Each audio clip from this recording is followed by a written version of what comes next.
ఈరోజు నేను కాంగ్రెస్ పార్టీని అడుగుతా ఉన్నాను, మీ ఎమ్మెల్యేలు అమ్ముడు పోయారా లేదా బీఆర్ఎస్ పార్టీకి చెప్పాల్సినటువంటి అవసరం ఉంది. రేపు ఇటీవల కాంగ్రెస్ పార్టీ నాయకుడు చెప్పారు, మా ఎమ్మెల్యేలు ఇప్పుడు కూడా ఎలక్షన్ల తర్వాత కూడా కాంగ్రెస్ పార్టీకి అమ్ముడు పోతారని చెప్పారు. నేను అడుగుతా ఉన్నాను కాంగ్రెస్ పార్టీని, మీరు మీ ఎమ్మెల్యేలు కేసీఆర్కు బీఆర్ఎస్ పార్టీకి అమ్ముడు పోకుండా ఉంటారనేటువంటి గ్యారంటీ ఇస్తారని అడుగుతా ఉన్నాను. ఇవ్వలేరు. ఎందుకంటే ఎమ్మెల్సీ అంతా కట్టగట్టుకొని బీఆర్ఎస్లో చేరారు. కాబట్టి ఒకటే కోరుతా ఉన్నాను, కాంగ్రెస్ పార్టీ అమ్ముడుపోయే పార్టీ, టీఆర్ఎస్ పార్టీ కొనుగోలు చేసేటువంటి పార్టీ.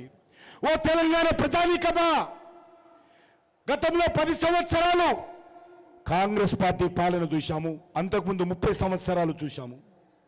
ఇప్పుడు 10 సంవత్సరాలుగా బీఆర్ఎస్ పాలన చూస్తా ఉన్నాము.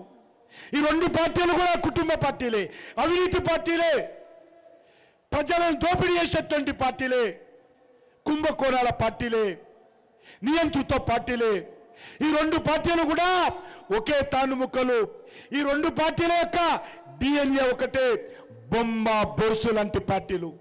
కాబట్టి ప్రజలారా, ఈ తెలంగాణలో మార్పు రావాలంటే నరేంద్ర మోడీ గారి నాయకత్వంలో కాషాయ జెండా మాత్రమే తెలంగాణలో మార్పు తెస్తుంది తప్ప కాంగ్రెస్ పార్టీ ద్వారా మార్పు రాదు.